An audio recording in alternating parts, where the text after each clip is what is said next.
Russia আর ইউক্রেনের কৃষ্ণ ভক্তরা একযোগে শান্তি কামনা করে কীর্তনে মেতে উঠলেন। বিশ্ব শান্তি কামনায় শিলিগুড়ি ইস্কনে চলছে কীর্তন মেলা। শিলিগুড়ি মেয়র গৌতম দেবও শুক্রবার কীর্তন মেলায় উপস্থিত হয়ে কীর্তন শোনেন। শনিবার ইস্কনে সেই কীর্তন মেলায় কৃষ্ণ নামে সুর মেলালেন সুদূর রাশিয়া এবং ইউক্রেন থেকে আগত কৃষ্ণ ভক্তরা, যা এক বিরাট খবর। কেননা সকলেই জানেন রাশিয়া এবং ইউক্রেন যুদ্ধ চলছে।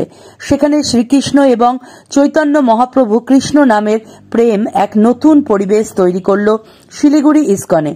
এদিন রাশিয়া এবং ইউক্রেনের ইস্কন ভক্তরা এক সুরে গলা মেলালেন হরে কৃষ্ণ মহামন্ত্রে।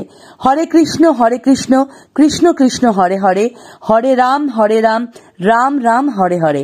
23 ফেব্রুয়ারি পর্যন্ত শিলিগুড়িতে এই কীর্তন মেলা চলবে বলে শিলিগুড়ি ইস্কনের জনসংযোগ আধিকারিক নামকৃষ্ণ দাস জানিয়েছেন।